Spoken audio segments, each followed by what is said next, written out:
ይሰራላ መናወራው ነገር ይሰራል ማለት ነው ለካ በስማ በጣም ነው እንጂ የሚሰራው የሚገርም ደግሞ ራቡን ትታ የሙዴ መመለስ ነው ያስደሰተኝ መገብሽው አሁን እኮ ይኸውልሽ ተንኪ እኮ ብሎሻል በቅድም ምንድን ያልኩሽ ከውስጣችን ያለ መሞት የማይፈልግ የፈለገውን ያጣ የጎደለበት አስሬ አምጪ አፋውቶ እኮ ስቴክ አምጪ አይልሽም አፋውቶ ግሪክ ገርታ አምጪ እኮ አይልሽም አይብ አምጪ አይልሽም አያውቅም መናገር አይችልም አይሻለለ ቢኮዝ ከዛው ከማይረባው ምግብ ብዙ አስበልቶሽ የሚፈልገውን እኮ ሊያገኝ ብሎ 38 ዓመት ነው በቀን 7-8 ከሌሊት 7-8 ለሽንት ትነቃለህ አተኛም ነበር እኮ ማለት ነው 7 ጊዜ 8 ጊዜ ለሽንት መነሳት ማለት ነው አሁን ግን እየተጨነቅ ያለው ስለ ሃይ ፕሮቲን ነው ስለ ሃይ ካርቦሃይድሬት መተጨነቅ ገብቷል ሃይ ካርቦሃይድሬት እኮ ነው የሁሉ አደጋ የመጣብህ አይደል እንዴ ሃይ ፋት እኮ ነው ለዚህ ሁሉ ይዳረገ ዘይታችን አይደል ስትበላ የነበረው ወጥ ኦኬ ወጥም ውስጥ የሚደረገው ፋት ቅቤው ዘይቱ እኮ ነው አይደል ከስደመር እንጀራው እዚህ ፕሮግራም ላይ ስለ ሃይ ፕሮቲን አይደለም የምናወራው በቂ ፕሮቲን ኦፕቲማል ፕሮቲን ኦኬ ሮንግ ምግብ አንንቀሳቀስም ሙቭ አናደርግም ቆንጆ እንቅልፍ አንተኛም ስትሬስድ ነን ስለዚህ ሮንግ ላይፍ ስታይል ነው ኤቭሪባዲ እየኖረ ያለው አይሽ ራይት ብለን እኮ ራይት ሜዲካል ኮንሰልተንሲም ከዚህ ሀሳብ ነው ያመጣ ነው እስቲ ሰዎች ራይት ምግብ ይመገቡ አይደል ሙቭ ያርጉ ኤክሰርሳይዝ ይስሩ ደህና እንቅልፍ ይተኙ ስትሬስ ያቆሙ በቂ ፀሐይ ብርሃን ያገኙ አቅም ካለ ደግሞ ሳውና የሚግቡ አይደል ስቲም የሚግቡ አንዳንዴ ራይት ነገሮች ናቸው እነዛ በሙሉ ሌላ ደግሞ ምንድነው የምንመክርሽ ስፖርት ስሪ እኮ ነው የምልሽ አይደለም እንዴት በምን አቅም ነው አንቺ ስፖርት የምትሰሪው በየትኛው ፍላጎት ነው ስፖርት የምትሰሪው ከቤት እንኳን መውጣት እምቢ ብሎሽ ቤትሽን ቆልፈሽ የምትውይ ልጅ እንዴት አድርገሽ ነው ተነስተሽ ወጥተሽ ስፖርት የምትሰሪው ለዚህ ነው ፌል ያደረግነው ትንሽ ብይ ምግቡን ቀንሺ ስፖርት ስሪ ዊ ፌልድ እውነት ለመናገር ፌል አድርገናል እንግዲህ ፕሮቲን ሲባል ቶሎ አእምሯችን ላይ የሚመጣው ስጋ አሳ ዶሮ ስጋ እንቁላል እነሱስ ከየት ያመጡ እንስሳው ከየት ያመጣ ፕሮቲንን ፕላንቶችን በልቶ ነው ፕሮቲኑን ያመጣው እጽዋት ከመሬት ሰብስበው ናይትሮጂን ባያመጡልንና ፕሮቲን ባያዘጋጁ ህይወት አይቀጥልም ካርቦሃይድሬት መጥፎ ነው አይበላም ኖ የሚል ነገር ካያችሁ አትሳሳት በሉ ያንን ሰው የምግባችሁን የፕሮቲን ማክሮ ከፍ አድርጋችሁ ከጎን ያሉትን ደግሞ ሄልዚ ፋትና ሄልዚ ካርቦችን ዝቅ ስተደርጉ እንደዚህ አይነት ሰውነት ይኖራቸዋል የስ ወሰን አመሰግናለሁ ዩቲዩብ ላይ ይሰማል ቲክቶክ ላይ ድምጼ ይሰማል ኮንፊርም አድርጉኝ የስ ይሰማል ብለሽኛል ተዋበ አወቀ ይሰማል ብለሽኛል እጅግ አመሰግናለሁ አየለ ዌልካም አየለ ስላየሁ ደስ ብሎኛል ኡሙ ዌልካም ብያችኋለሁ ሜታቦሊክ ሪኮምፕ 24 ሜታቦሊክ ሪኮምፕ 24 ከራይት ሜዲካል ኮንሰልተንሲ ራይት ሜዲካል ኮንሰልተንሲ ሪኮምፕ 24 ሶ የሻምፒዮንስ አባላት ናታሊ አመሰግናለሁ የሪኮምፕ የሻምፒዮንስ አባላት ካላችሁ አንድ ቁጥር እየጻፋችሁ ግቡ የሜታቦሊክ ሻምፒዮንስ አባላት ዩቲዩብም ላይ ቲክቶክም ላይ አንድ ቁጥር ጻፉልኝ የሜታቦሊክ ሻምፒዮንስ አባላት አንድ ቁጥር ጻፉ ስትገቡ መኖራችሁን እንዳቅ የስ የሻምፒዮንስ አባላት ዩቲዩብ ላይ እያየሁ ነው መለሰ እያየሁ ነው አገዘ አይቻለሁ ሜታቦሊክ ሄልዝ ሻምፒዮንስ የሻምፒዮንስ አባላት አንድ ቁጥር ጻፉልኝ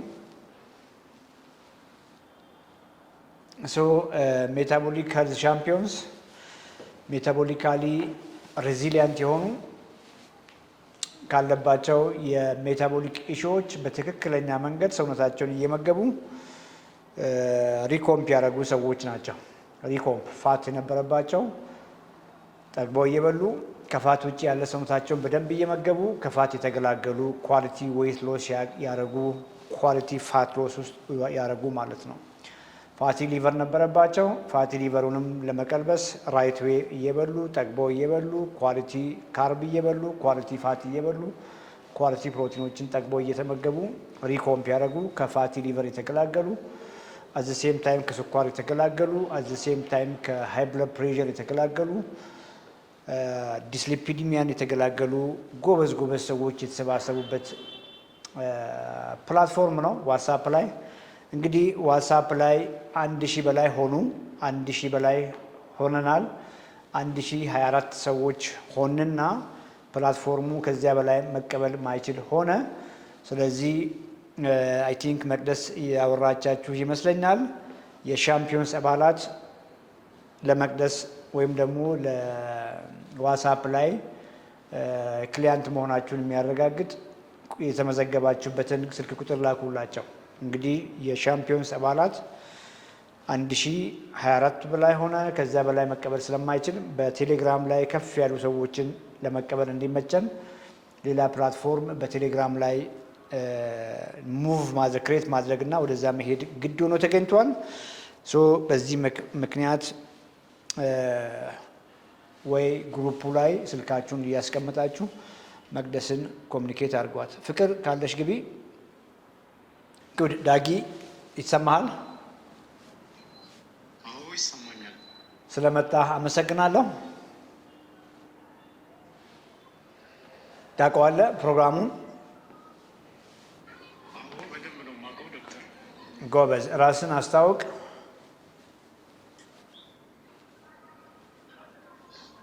እሺ፣ እድሜ 38 ነው። ክብደቴ 73.4 ነው። ቁመቴ 1 ሜትር ከ77 ነው። ዲያቤት ከሆንኩኝ ኦልሞስት አሁን 10 ዓመት ሊሞላኝ ነው። ምን እየወሰድክ ነው? ኢንሱሊን ሚክስታርድ። ታይፕ 1 ነበርክ? እሱንም ለመጠየቅ ነበር ዛሬ የገባሁት። አላወቅኩትም። ሲጀመር በምን ተጀመረ? በሆነ አጋጣሚ ለስራ ነው ክፍለ ሀገር ሄጄ እንደዛ የገጠመኝ። ያኔ እንትን ነበር ሜትፎርሚን የሚል ኪኒን። እሺ። ከዛ ግን 1-3-4 ወር በሱ ቆየሁ። አይወርድም ስኳሪ ለረጅም ጊዜ። አሁን ሌላ ሰው ይወርዳል፣ ከረሜላ ይዛል ምናምን። እኔ እንደዛ አይነት ነገር ገጥሞኛል። ሜትፎርሚን ለስንት ጊዜ ወሰድክ? ሁልጊዜም ከ3 ወር በላይ አልወሰድኩኝም። ወዲያው ስኳሪ ስላስቸገረ ወደ ኢንሱሊን ላይ ዞርክ? ያንንም ስራ ትቼ ክፍለ ሀገር ነበር የሄድኩት። ስራውን ትቼ አዲስ አበባ መጣሁና እዚህ ሐኪሞች ጋር መከታተል ጀመሩ። ሁልጊዜም ቼክ ሲያደርጉኝ ሀይ ነው ስኳሪ ከ200 ምናምን በላይ ነው። እሺ። እና እንዴት እንደሆነም አላውቅም፣ ብቻ ኢንሱሊን አስጀመሩኝ። ምግብም ምንም ሳልል ቀጥታ ወደ መርፌ። ስንት ይሆናል ስኳሪ አሁን? አሁን የእርሶን ፕሮግራም ምናልባት 2 ሳምንት ይሆነኛል በትክክል መስማት ከጀመርኩ። ያው በምግብ እየታገልኩት ነው። ድምፅህን ከፍ አድርግ። በምግብ ለመቆጣጠር እየታገልኩ ነው። ኦልሞስት 190-180 እየሆነልኝ ነው። ይህን ሰሞኑ 190 አሁን የሆነው ቆንጆ ነው፣ ተስተካክሎ ነው። በፊት ከዚህ በላይ ነበር? አሁን ይሄ የምግብ አይነቶችን ለምሳሌ ዳቦ፣ እንጀራ ቶታሊ ተውኩ። እሺ። እና ለራሴ እስኪገርመኝ ድረስ ሰውነቴ በጣም ቀሎኛል። እንደገና ሌሊት ላይ 7-8 ጊዜ ነበር ለሽንት የምነሳው። አይዞን። እና በጣም በተከታታይ በቃ 7-8 ጊዜ ኦልሞስት ቼክ አደርጋለሁ። ሽንቴን 3 ሊትር በላይ ነበር ሽንት እንኳን የሚሸናው። አሁን ይህን ሰሞን በጣም እየገረመኝ ነው ለራሴ። አንድ ጊዜ ምናልባት ከተነሳው እንጂ የለም እንደዛ አይነት ነገር። የስ በቃ እንጀራና ዳቦ ቶታሊ። ዳቦም የተሸወድ ቤት ነበር የማስጋግረው የአጃና የገብስ ዳቦ ብዬ ውጭ ላለመጠቀም እሱን ነበረ ቤት እያስጋገርኩ አጃ ገብሱም ሳይፈተግ እንዲሁ ነበር እንትን የሚለው። ግን አሁን እሱንም ስተው እንጀራውንም ስተው እያየሁት ነው። ጥሩ ነገር ራሴ ላይ እያየሁት ነው። በርታ። የሶስት ወር አቨሬጅ ስንት ይሆናል? 11 አሁን ነሐሴ ላይ መስከረም 1 ላይ ተሰርቼ ነበረ። 11 ነጥብ ምናምን ነበረ። ያ ከፍተኛ ነው አይደል? አዎ በጣም በጣም። አይዞን። እስካሁን ስኳር ያደረሰብህ ነገር አለ? ጥርሴ ኦልሞስት 8-9 የሚሆን ጥርሴ በራሱ ጊዜ እየተነቃነቀ ተነቅሏል። ምንም ንጹህ የነበረ ጥርስ። አይዞን። እሺ እሱ ነው ከባድ ነገር የምለው እንጂ እና ክብደት ልክ የያዘኝ የመጀመሪያ ሰሞን አላወኩም። ስለ ስኳርም የማውቀው ነገር የለም ነበረ። በአንድ ጊዜ 98 ኪሎ ምናምን አካባቢ ነበርኩኝ። በአንድ ጊዜ ነው ወደ 70 ቤት ያመጣኝ እና ለራሴ ግራ እስኪገባኝ በቃ ሌላ ሰው ነው ያደረገኝ። አይዞን። በ3 በ4 በ5 ቀን ልዩነት ነው በጣም ያወረደኝ የነበረው። ያ የት ነው የምትኖረው? አላወኩትም። አሁን አዲስ አበባ ነው የምኖረው። ለምን አልመጣህም እስካሁን?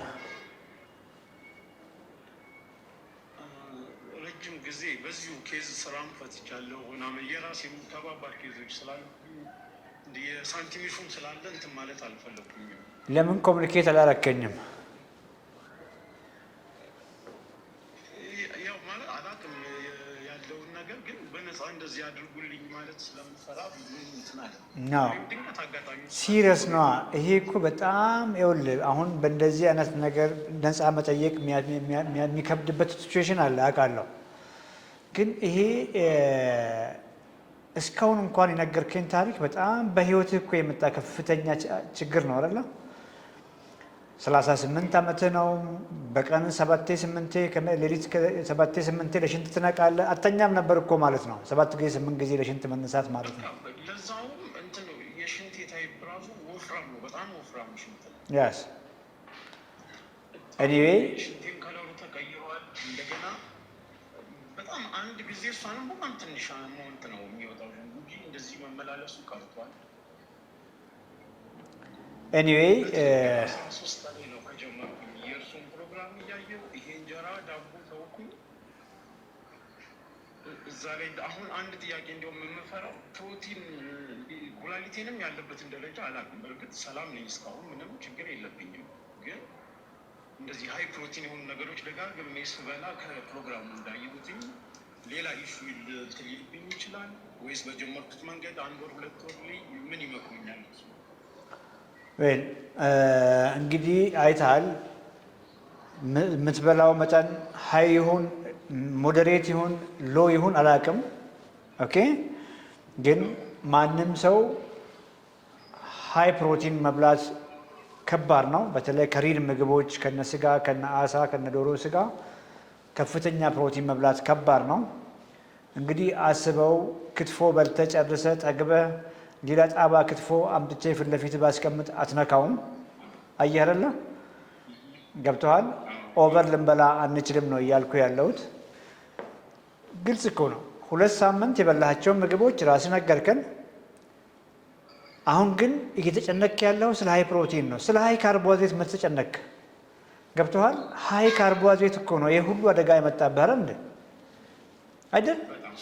ሀይ ፋት እኮ ነው ለዚህ ሁሉ ይዳረገ። ዘይታችን አይደል ስትበላ የነበረው ወጥ ኦኬ፣ ወጥም ውስጥ የሚደረገው ፋት ቅቤው ዘይቱ እኮ ነው አይደል? ከስደመር እንጀራው ትበላ የነበርከው እስከ ዛሬ ትበላ የነበርከው ሀይ ካርቦሃይድሬት ስደመር ሀይ ፋት እድሜ ልክህን ሲያሰቃይ የነበረው እሱ ሆኖ ሳለ 2 ሳምንት የቀየርከው ምግብ እያደሰ መሆኑን ራስህ ነገርከን።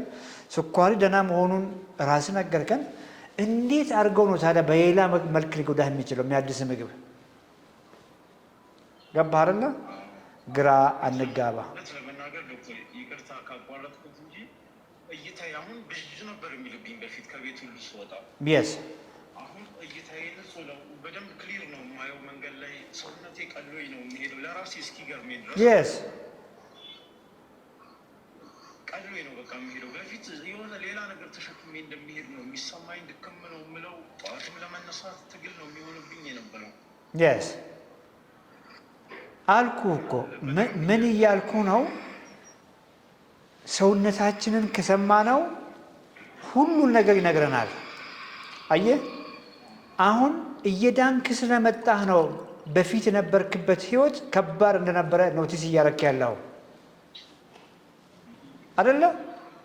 እነዛን ውስጡ ሆነ እኮ ምንም አይታወቅህም ነበር። ቢይልሃል፣ ይደክመሃል፣ አእምሮ ሻርፕ አይደለም፣ ፎጊ ያደርግሃል አይደለ?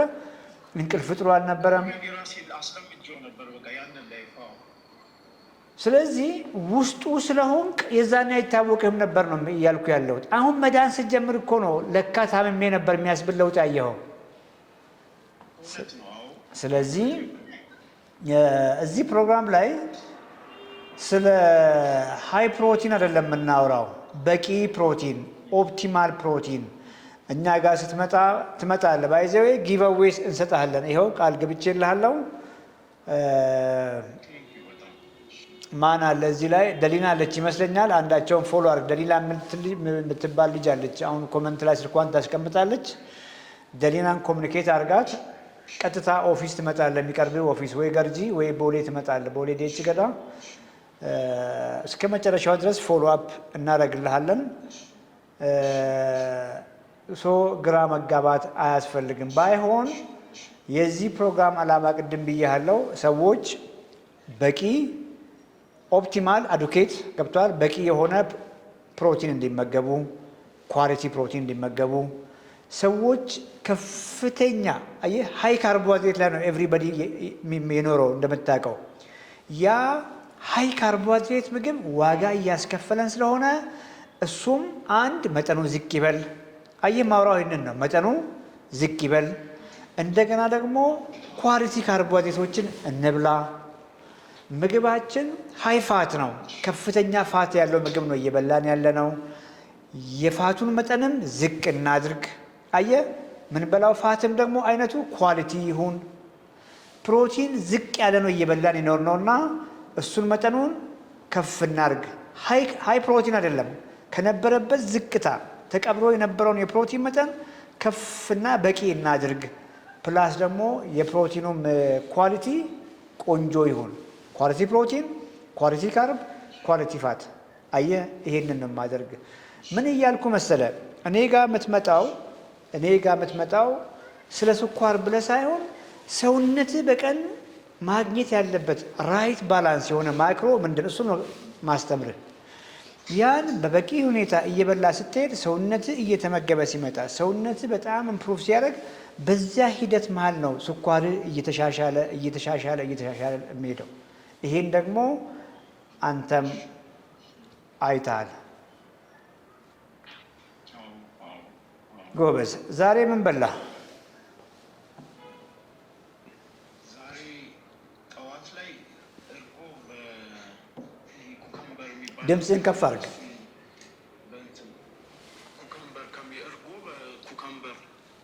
ምን እርጎ?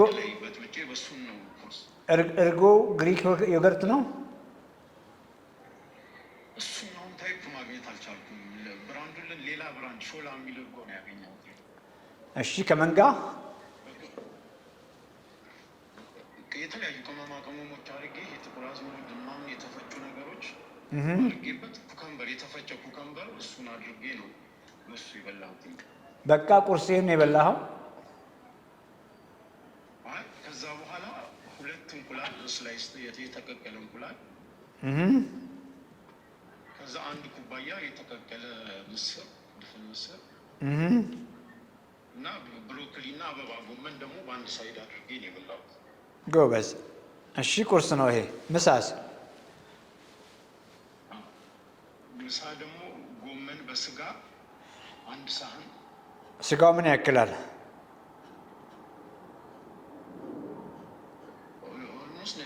ፒውር ስጋ አይደለም፣ የጎድን ስጋ ነው። ከአጥንት ጋር የመጣ ስጋ ነው፣ ግን ጮማ የለውም። እንዲሁ አብሮ እንዲቀቀል ያደረኩት፣ ዘይት ምናምንም አልገባበት። ምን ያክላል? የስጋው መጠን በግራም ገምትልኝ። ሩብ ኪሎ ግራም ይሆናል? ይሆናል። አዎ። ጎበዝ። እራት በልተሃል? አይ አልበላሁም። እቺን በልተህ ነው እንደ ሃይ ፕሮቲን አልከኝ? አሁን ኦልሞስት ኮንሽስ ስለሆንኩኝ ነው እንጂ በዝርዝር ብዙ ነገሮች ነው የበላሁትኝ እና ስለአሁን ደንግጬ ነው ምንም ችግር የለውም። ሶ እያልኩ ያለሁት እስካሁን የበላኸው ምግብ ሃይ ፕሮቲን አይደለም ነው እያልኩ ያለሁት። በፊት በዚህ ልክ ስለማንበላ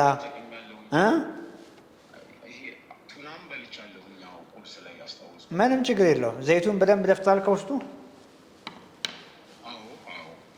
ኤኒዌይ አየህ ዛስ ጉድ ምንም ችግር የለውም። ረሃብስ አልቀነሰም? ረሃብህ ጭራሽ ለራሴ ደግሞ አንዱ የሚገርመኝ ምሳ በልቼ 9 ሰዓት 10 ሰዓት ተኩል 11 ሰዓት ላይ በጣም ስለሚርበኝ ወይ ሳምቡሳ ወይ የሆነ ነገር በላ ነበር በፊት።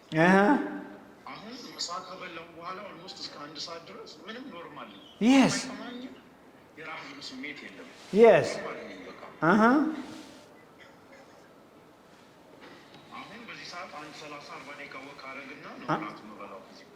በፊት ምን ነበር ቁርስ በብዛት? ፍርፍር በቃ ቤት የሰጡኝን ፍርፍር ወይ ገንፎ ካለ ገንፎ፣ አጃ ካለ አጃ እንጂ ይሄ ኖርማል በእንጀራ የሚበሉ ነገሮች ማለት ነው። የስ ድካም ይደክም ነበር በጣም ከሚባለው በላይ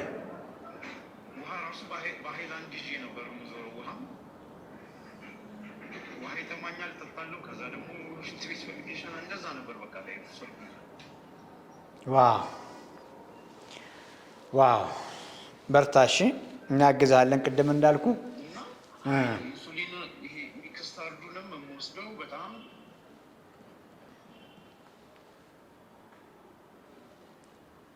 ዳጊ ከሚስ ላንሳ።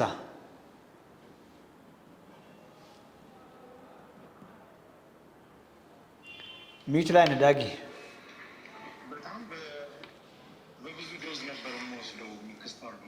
ስንት ነበር የምትወስደው? ከ7 ወር በፊት ጠዋት 52 ማታ 48 ነበር የምወስደው። ዋው! እና እሱ ራሱ በጣም ያሳስበኝ ነበር። ማለት በዚህን ያህል ዶዝ እየወሰድኩ ነገ ምንድን ነው መሆነው ብዬ በጣም ነበር የምሰጋው። በጣም አሁን ባለው ሁኔታ ኢንሱሊን ውድ ነው ከብዙ ነገር። አሁን ግን ከ1 ወር ወደዚህ ወደ 30 እና 45 ነበር ያደረኩት። አሁን ደግሞ 25 እየወሰድኩ ነው። ግን ምንም እንትን ያለ ነገር የለም። ኦልሞስት 25 ነው የምወስደው። ሶ ኢንሱሊንን ቀንሰህ እንኳን ስኳሪ ቆንጆ ሆነ። 2 ቀን ብቻ ወረደብኝ። ሌሊት ላይ ድንገት በቃ የመውረድ ስሜት ተሰማኝ እና ከበላሁት ምግብ አሁን ካለውም ለውጥ ነው ብዬ ትንሽ አጃ ዳቦ በለውዝ ቀብቼ እሷን በልቼ ተመልሼ ተኛሁ እንጂ አሁን